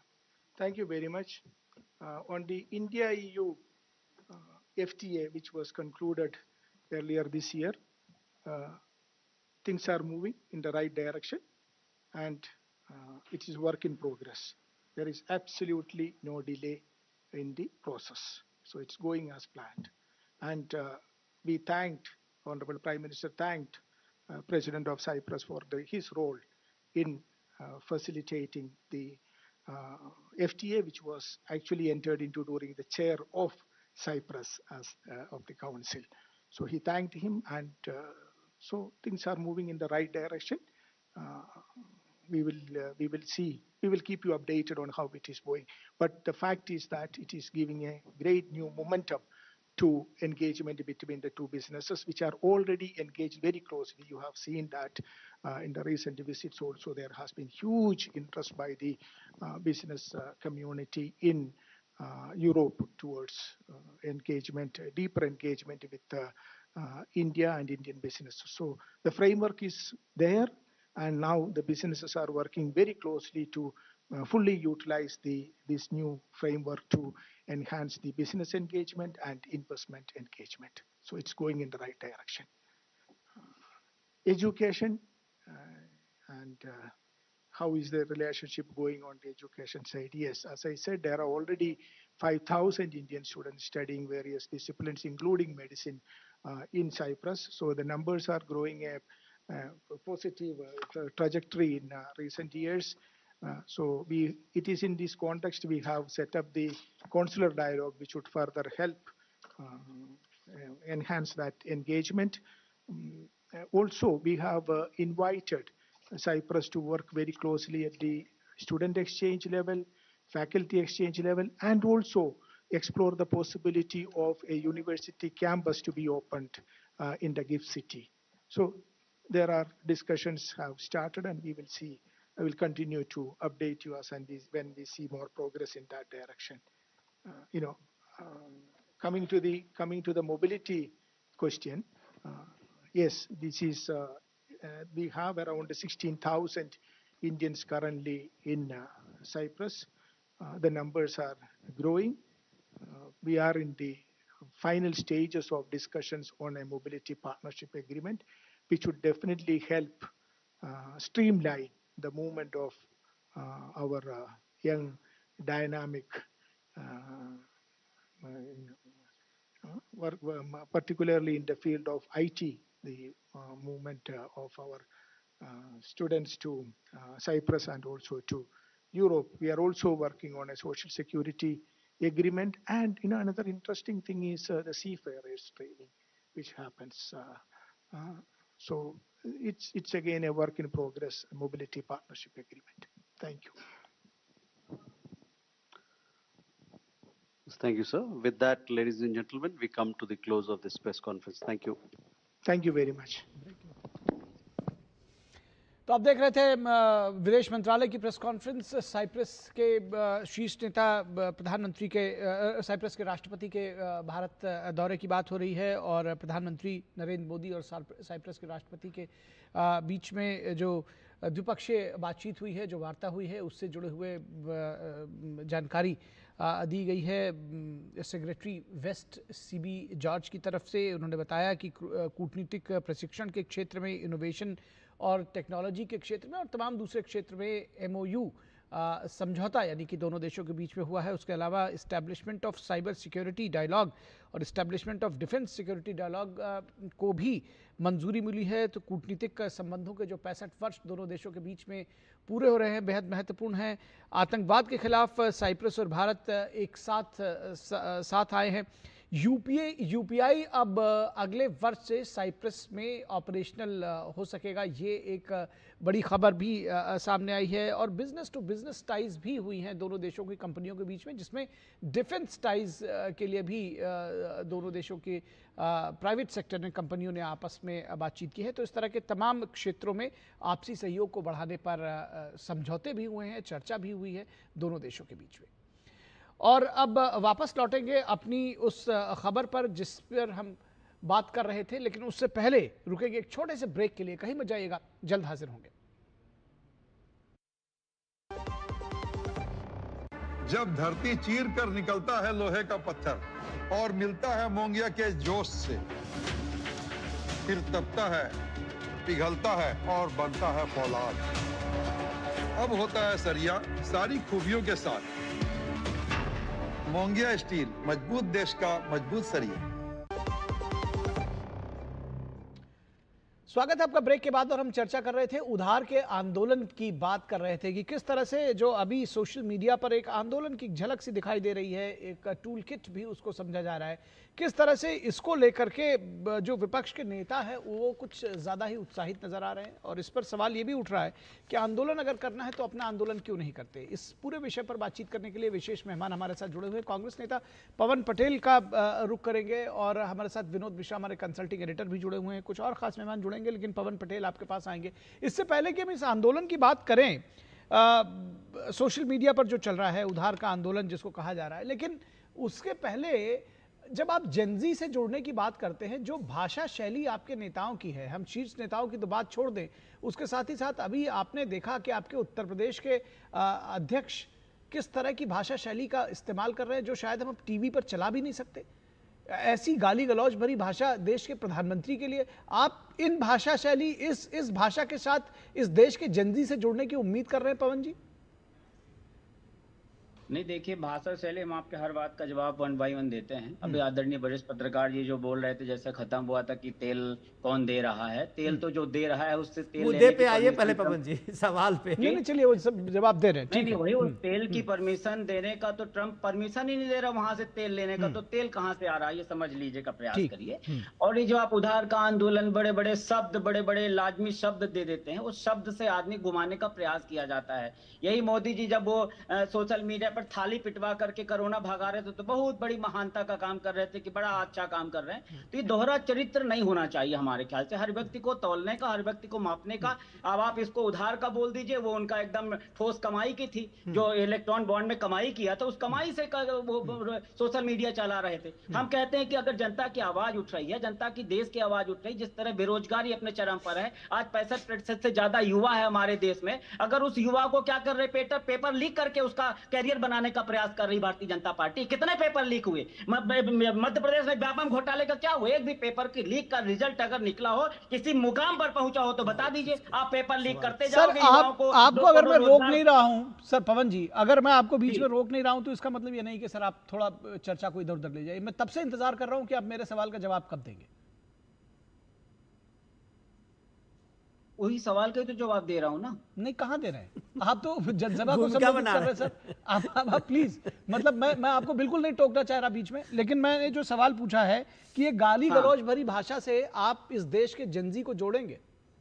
हमने आपको बोला दोहरा परिभाषा नहीं होनी चाहिए। आपको जब दूसरी गाली गलौज होती है तो उसका भी तराजू में रखना चाहिए। या तो आप डिबेट का जो मुद्दा देते हैं उसके साथ उत्तर भी दे दिया करिए कि हमको क्या बोलना वही बोल दिया करें। नहीं, आपकी जो इच्छा है वही बोलिए। आपकी जो इच्छा है सर, आपकी जो इच्छा है पवन जी वही बोलिए, लेकिन उस विषय पर तो बोलिए।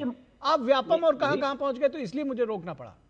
अभी जेनजी था आपका, जो मुझे लिटरेचर मिला तो उसमें जेनजी शब्द था। बिल्कुल, जेनजी मतलब युवा। जितने पेपर लीक हुए वो युवाओं का संबंध से, उनके भविष्य के साथ खिलवाड़ है। व्यापम भी युवाओं के भविष्य के साथ खिलवाड़ है। मुझे तो लगता है रिलेटेड है। आप उसको को रिलेट करो ना रिलेट करो, आपके ऊपर है। आप वहां पर ठीक, हाँ जारी रखिए सर, जारी रखिए। हाँ। कुछ भी कह दीजिए। हमारा मतलब ये, हमारा निवेदन है कि गलत भाषा का उपयोग कोई भी करता है तो गलत भाषा गलत होती है। भ्रष्टाचार की परिभाषा भ्रष्टाचार होती है। रुपया जब पतला होता है तो देश की साख गिरती है। चाहे मोदी जी के काल में हो या कांग्रेस के काल में हो। दोहरा मापदंड नहीं होना चाहिए आपका भी। अगर कोई व्यक्ति गाली देकर के बात करता है, गलत भाषा का उपयोग करता है, तो चाहे हमारे देश के डायनामिक प्रधानमंत्री मोदी जी हो तब भी गलत है, और अगर कांग्रेस का कोई कह रहा है तब भी गलत है। ये दोनों पैमाने आपको मापना चाहिए। मैं ये बोलने का निवेदन कर रहा हूँ। आज हमारा युवा के साथ किस तरह खिलवाड़ हो रही है। अच्छा, क्या ये ठीक नहीं है पवन जी कि अपने को संभाल लें? मतलब बीजेपी वाले अपना देखें, लेकिन आप अपने वाले को तो देख लें। जिस तरह की भाषा शैली उन्होंने इस्तेमाल की है। एक मिनट विनोद जी, दूसरी बात आपने कहा कि मोदी जी या बीजेपी या जो भी वो अपना आंदोलन चलाते हैं वो तो डंके की चोट पर चलाते हैं। आप भी कहिए कि ये आंदोलन आपका है। या आपका अगर आंदोलन हो, उन्होंने अगर थाली पिटवाई तो उन्होंने अपने स्पीच दी और कहा कि हम कह रहे हैं थाली पीटने के लिए, तो लोगों ने थाली पीटी। या ये बात आप कहिए ना कि हमारा आंदोलन है जिसको हम चला रहे हैं। डंकी की चोट पर राहुल गांधी कह रहे, डंकी की चोट पर राहुल गांधी युवाओं की आवाज उठा रहे, डंकी की चोट पर राहुल गांधी मणिपुर गए, डंकी की चोट पर राहुल गांधी ने कहा था तीनों काले कानून बदलने पड़ेंगे, जिनको मोदी जी बोल रहे थे सब तो डंकी की चोट पर कर रहे। कौन सी डंकी की चोट पर नहीं कह रहे? अगर कोई भी व्यक्ति दुखी पीड़ित है, कोई भी आंदोलन चला रहा है, वो हमारा आंदोलन है। अच्छा। कोई भी अगर बेरोजगार है, बेरोज के साथ अन्याय हो रहा है, तो विपक्ष का फर्ज है कि तो उसको कांग्रेस के बैनर पर क्यों नहीं चला रहे? आवाज उठाएं। तो इसको हाँ, वो कांग्रेस के बैनर आंदोलन नहीं, हमारा आंदोलन है, जो सरकार की नाकामी, बेरोजगारों के हित और अधिकार के लिए कोई आवाज उठाएगा। जवाब ले लीजिए सर, आपका जवाब देता हूं। देखिए, बीजेपी प्रवक्ता यहाँ नहीं है, माफ कीजिएगा पवन जी, बीजेपी के सुनिए, अरे सुनिए तो सही भाई साहब, बहुत ज्ञान सुना आपका। आज बीजेपी का प्रवक्ता यहाँ नहीं है, इसलिए मुझे बोलना पड़ा है। प्राइम मिनिस्टर मोदी के कंस्टिट्यूएंसी से अजय राय आते हैं, जो आपके पार्टी के प्रदेश अध्यक्ष है, और अभी वो बीमार पड़े थे, हॉस्पिटलाइज थे, तो प्राइम मिनिस्टर मोदी ने उनके लिए प्रार्थना की थी कि वो जल्दी स्वस्थ हो और कुशल पूर्वक लौटे। कितना महान काम अरे सर, थोड़ी सी तमीज भी रख लीजिए, थोड़ी सी तमीज भी रख लीजिए। जब मैं बात कर रहा हूं तो थोड़ी सी बात को समझ करिए। देश का प्राइम मिनिस्टर आपके एक नेता के लिए, वो इस बात के लिए कामना कर रहे हैं कि जल्दी स्वस्थ हो, और उस प्राइम मिनिस्टर के लेके आपके अध्यक्ष जो हैं वो किस तरह के आज वो बात कर रहे हैं। मैं बात तो सुनवा नहीं पाऊंगा, लेकिन मैं अपने प्रोड्यूसर को बोलूंगा कि जरा उनको एक बार दिखा दे पवन जी, तब समझेंगे। पवन जी आपने वो सुनी? आप ये हैं आपके अध्यक्ष, और किस बेहूदगी से वो प्राइम मिनिस्टर मोदी को गाली देते हुए जा रहे हैं। तो क्या सिंपल बात नहीं है कि राहुल गांधी आपके एक दिन पहले वहां पहुंच के कहते हैं गद्दार, और आपका पार्टी अध्यक्ष वहां गाली देके जा रहा है, और तब आप कह रहे हैं कि जेनजी आपके लिए आंदोलन क्यों नहीं कर रहा है? विनोद जी एक मिनट जरा सुनते हैं, एक बार हम चाहेंगे कि दर्शक भी सुने। और अगर गंदा बोला है, नहीं ठीक है, बीप तो लगाना ही पड़ेगा सर, क्योंकि वो तो जो उन्होंने कहा है, शायद वो शब्दावली लोग आमतौर पर इस्तेमाल करते नहीं होंगे। मैं गौरव से कहूंगा, रिक्वेस्ट करूंगा अपने प्रोड्यूसर से। जी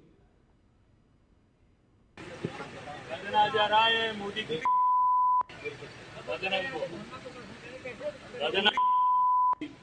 मोदी की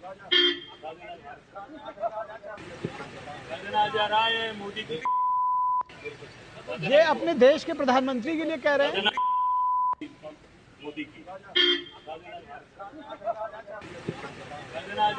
मोदी की ये अपने देश के प्रधानमंत्री के लिए कह रहे हैं, उस प्रधानमंत्री के लिए जो कुछ दिन पहले उनकी लंबी आयु की कामना कर रहा था। कम से कम राजनीति में थोड़ी सी सदाशयता और थोड़ी संवेदना की उम्मीद की जाती है। जिस व्यक्ति ने आपकी लंबी आयु की प्रार्थना की, आपके अच्छे स्वास्थ्य की कामना की, इस तरह की शब्दावली तो शायद आप अपने दुश्मनों के लिए भी इस्तेमाल नहीं करते। किस तरह आप चाहेंगे कि फिर जनजी आपके साथ जुड़े? देखिए, आपने जो कामना की बात कर रहे हैं, ये हमारे देश की संस्कृति है। हम हमेशा अटल बिहारी वाजपेयी जी का इंसिडेंट जो हुआ तो वो भी देख लीजिए। बड़ा ये पक्ष विपक्ष का मतलब ऐसा नहीं होता कि हम जानी दुश्मन है, बंदूक लेकर के किसी को मारने जा रहे हैं। जो भाषा उन्होंने इस्तेमाल की वो सर विपक्ष के नेता की नहीं हो सकती। यही तो समस्या है कि आप इस भाषा पर डिबेट करते हैं। इसके पहले जो भाषाएं थी उन पे भी डिबेट करना चाहिए आपको ना। जब आतंकवादी बोला गया था राहुल गांधी को, तब भी आपको डिबेट करनी चाहिए। अच्छा सर, दिक्कत क्या है? मैं बीच में रोकना नहीं चाह रहा। दिक्कत जानते क्या है? दिक्कत क्या है? दिक्कत क्या है पवन जी? दिक्कत क्या है? और मैं सिर्फ आप तक इसको सीमित नहीं रख रहा, इसको मैं ओवरऑल टोटलिटी में बोल रहा हूँ। चाहे अगर बीजेपी के प्रवक्ता होते या बीजेपी के अगर कुछ समर्थक इसको सुन रहे हो, तो मैं उन सब के लिए है, इस देश की सारे पॉलिटिकल सिस्टम के लिए, कि आप लोगों से जब सवाल पूछा जाता है तो आप अपनी बात नहीं करते। उन्होंने कहा, उन्होंने कहा, उन्होंने कहा, उन्होंने भी कहा, इसलिए हम कह रहे हैं सर, अगर उन्होंने गलत किया तो आप सही नहीं हो जाएंगे, इस बात को समझिए। और नहीं, जिस दिन आप इस बात को स्वीकार करना शुरू कर लेंगे जनता के बीच में कि हमारे नेता ने गलत बोला और वो गलत है, दूसरा कुछ भी बोलता हो, शायद उस दिन आप जनता की नजर में चढ़ेंगे। सर, राजनीति मैं आपको नहीं सिखा सकता, लेकिन कम से कम अपनी गलती को एक्सेप्ट करिए। अरे बॉस, यही तो बोल रहे हैं कि 2014 से आपकी सरकार आज भी आप अगर जवाहरलाल नेहरू को दोष दे रहे हैं तो क्या समस्या है? आज की बात करिए, उसी में तो मैंने सबसे पहले आपको बोला कि अगर गलत का भाषा का उपयोग कोई भी करता है तो गलत गलत है। हमने कहा गलत भैया बता दीजिए। मैं तो बोल रहा हूँ किसी को गाली देना गलत है, किसी को गाली देना कहीं से सही हो ही नहीं सकता। लेकिन हमारा निवेदन ये है कि आप जिस तरह मजबूत स्तंभ है, मीडिया है, तो मीडिया को भी दोनों गालियों को दिखाना चाहिए ताकि जेनजी निर्णय ले सके। सर जब उनकी गाली आएगी तो वो भी दिखाएंगे, उनकी गालियां भी दिखाते रहे, ऐसा नहीं है सर। पेपर लीक के कितने डिबेट हुए आपके पास? सर पेपर लीक की डिबेट हुई, क्या बात कर रहे हैं सर? आप फॉलो करिए ना हमको। मैं ये कह रहा हूँ कि जब उनकी गाली आती है सर, जब उनकी गाली आती है तो उन पर भी दिखाते हैं और उसकी भी उतनी भर्त्सना करते हैं। एक चीज मैं सवाल देता हूँ, अब आप फॉलो करिए और देखिए सर। पवन जी मैं आपको सवाल देता हूँ। अरे पवन जी आपको मैं सवाल देता हूँ, ये सवाल देता हूँ, अपने डिस्कशन पे लौटते हैं। आप ये ज्ञान से बहुत सुने हम। सवाल ये है कि आप जो बेचैनी है, जो निखिल आपको बता रहे थे, ये उधार के आंदोलन को लेके जो बेचैनी है, छटपटाहट है पार्टियों में, विपक्ष में, मैं बात वो यही कह रहे थे कि आपको अमेरिका से कोई आदमी बता रहा है, आपको जर्मनी से कोई बता रहा है, आपको ऑस्ट्रेलिया से कोई बता रहा है कि इस देश को क्या करना चाहिए, और आपके तमाम सारे पार्टी उस पर डांस करने लगते हैं। अरे बॉस आप क्या कर रहे हैं ये तो लोगों को बताओ। अखिलेश यादव का क्या रिलेशंस है उस कॉकरोच से मुझे नहीं पता, लेकिन अगर आम आदमी पार्टी को पता है कि आम आदमी पार्टी का वही बंदा जो अभी ये कैंपेन चला रहा था वो आम आदमी पार्टी के कम्युनिकेशन में था, उसके साथ में उसके सलाहकार की भूमिका में था, वो काम करके गया है, आज वो अमेरिका में है। तो आप अगर आम आदमी पार्टी के इस कैंपेन में, डिजिटल कैंपेन में जो आप अटेंशन सीख कर रहे हैं भारत में, अपने लिए आप आम आदमी पार्टी का कोई स्पेस नहीं है तो आप उसको जोड़ रहे हैं झिंगुर पार्टी से, कॉकरोच पार्टी से। तो आप ये बताइए कि इसमें कांग्रेस कहाँ है, इसमें सपा कहाँ है, जो ये सारे लोग इस अटेंशन सीख में लगे हुए हैं कि हम भी अटेंशन लेते हैं लोगों का। तो भाई पूछना चाहिए कि उसमें राहुल गांधी को क्या ये कॉकरोच मदद करेंगे या राहुल गांधी का अपना जो एजेंडा है वो मदद करेगा। आपने बंगाल में देखा, आपने अभी तमिलनाडु में देखा कि आप साथ में लड़े थे डीएमके का और सरकार में आ गए टीवीके के साथ। तो मैं ये कह रहा हूं कि इस देश का जेनजी बहुत मैच्योर है। पश्चिम बंगाल से लेकर तमिलनाडु तक जेनजी ने दिखाया है परिवर्तन का मतलब क्या होता है। आपके सामने में क्या इंस्टेंस है, आप क्या कर रहे हैं, देश को क्या मैसेज दे रहे हैं, ये तो बताइए। जवाब कॉकरोच से मैसेज लेंगे। जवाब ले लेते हैं पवन जी। देखिए उधार में तो देश को चला रहे हैं, कर्जा ले लेकर के, तो उधार का आंदोलन की तो बात करिए मत।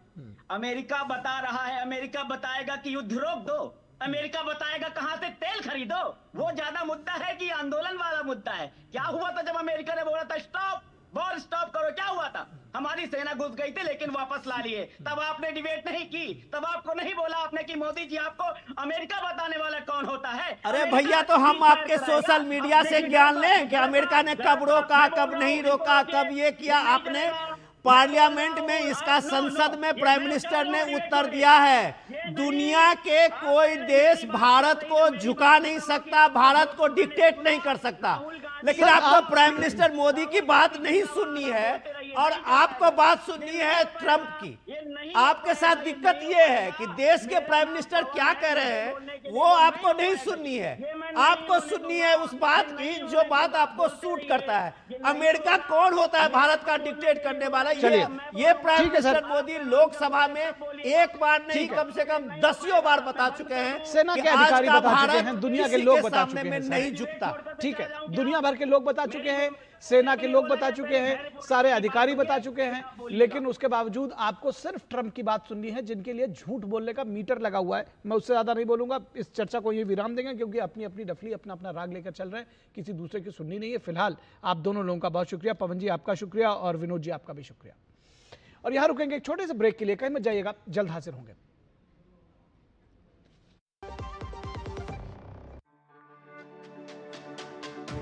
मेरी पसंद, मेरी पसंद, मेरी पसंद, मेरी पसंद, हमारी पसंद, हम सबकी पसंद। मजबूत देश का मजबूत सरिया होंगे स्टील। और और बात करेंगे बंगाल के बदलाव की। बंगाल में बदलाव की एक नई बयार चल रही है और उससे जो बंगाल के लोग ही नहीं बल्कि देश भी वाकिफ हो रहा है। पीसी भाईपो गढ़ में सियासी उलटफेर। जी, बंगाल में भ्रष्टाचार और कटमनी के खिलाफ कार्रवाई तेज हुई है। ईडी और पुलिस की संयुक्त जांच में कई पुराने सिंडिकेट नेटवर्क राडार पर है। टोलेबाजी मॉडल पर सबसे बड़ा प्रहार बताया जा रहा है और इसको लेकर राज्य के पुराने सिंडिकेट सिस्टम में बड़ी बेचैनी छाई है। डीसीपी संतनु सिन्हा विश्वास पर ईडी ने शिकंजा कसा है। संतनु सिन्हा पर जमीन कब्जाने, उगाही करने और फर्जी एफआईआर दर्ज करवाकर जबरन वसूली कराने का आरोप है। अदालत ने संतनु सिन्हा को 14 दिन की ईडी कस्टडी में भेजा है। बारानगर के पूर्व टीएमसी काउंसलर शांतनु मजूमदार उर्फ मेजो की गिरफ्तारी हुई है। मेजो पर कारोबारियों और स्थानीय लोगों से वसूली, प्रॉपर्टी विवाद में दबंगई और कंगारू कोर्ट चलाने का आरोप है। इतना ही नहीं, ये फहरिस्त बहुत लंबी है। सोना पप्पू, जॉय मजूमदार और कथित जमीन सिंडिकेट पर भी जांच का शिकंजा कसा गया है। इन पर आरोप है कि कम दाम में जमीन खरीदते थे और उसके लिए लोगों को डराने धमकाने का नेटवर्क चलाया जाता था। वहीं आरजी कर मेडिकल कॉलेज मामले में भी भ्रष्टाचार की जांच आगे बढ़ी है। पूर्व प्रिंसिपल संदीप घोष के खिलाफ अभियोजन को अनुमति दी गई है, जिसको पूर्ववर्ती ममता सरकार ने अब तक दबाए रखा था।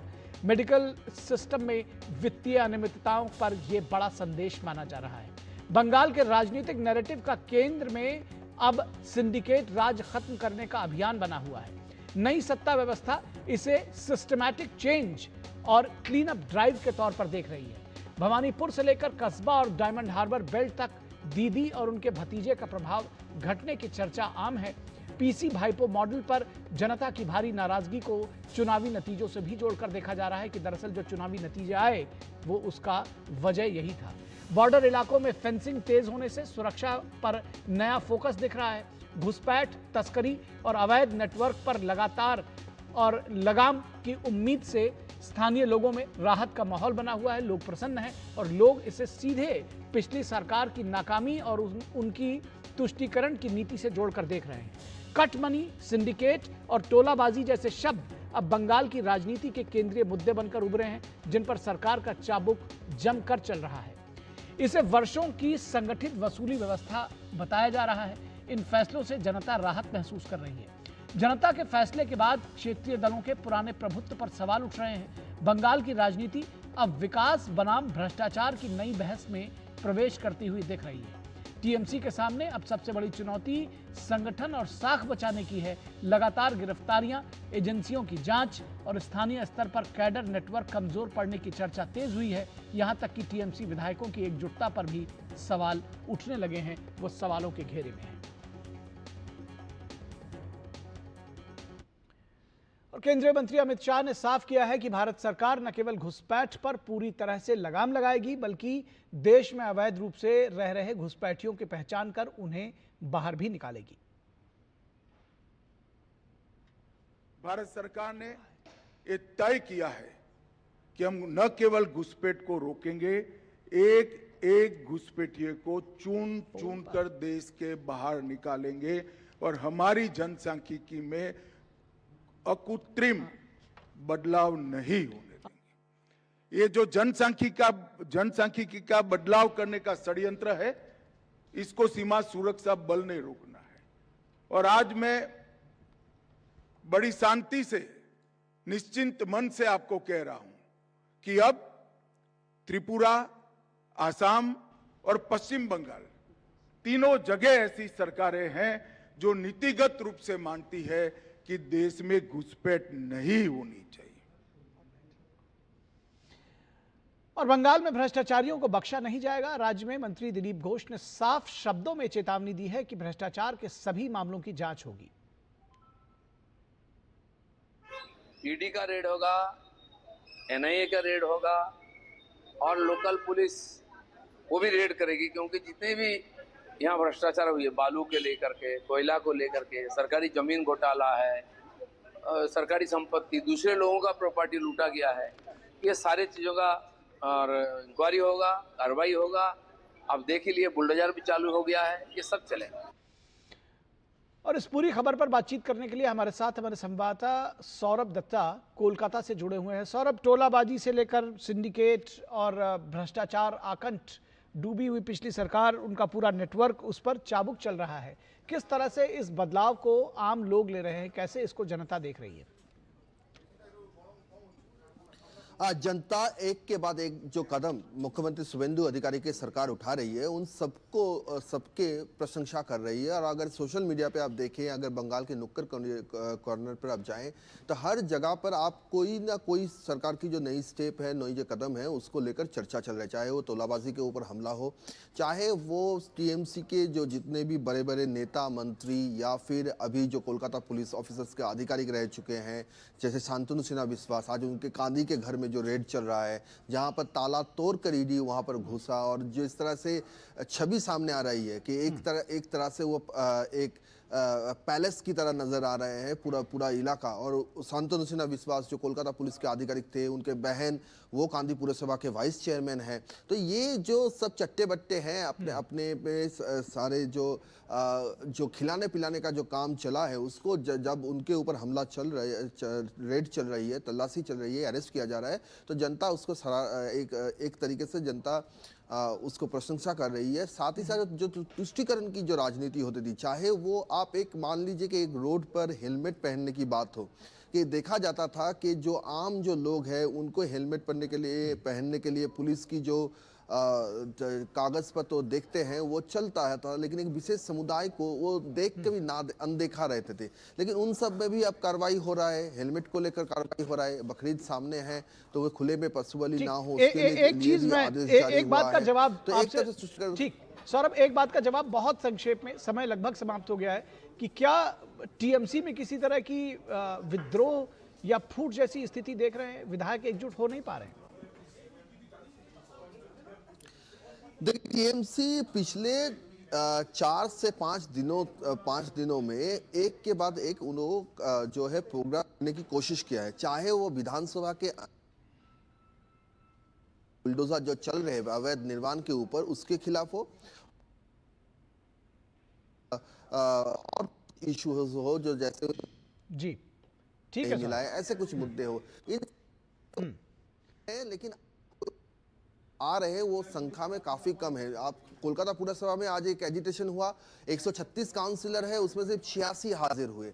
विधानसभा में 80 विधायक हैं। ठीक है, तो सुगबुगाहट है, निश्चित तौर पर सुगबुगाहट है। विद्रोह अभी चाहे सामने खुलकर ना आ रहा हो, लेकिन आने वाले दिनों में ये दिखाई पड़ सकता है, क्योंकि राजनीति बदल रही है पूरे सूबे की। जनता का अब एक नई सुबह के तौर पर देख रही है इस बदलाव को। बहुत शुक्रिया इस तमाम बातचीत के लिए सौरभ दत्ता। तो इस वक्त आज के अंक में बस इतना ही, इजाजत दीजिए, नमस्कार।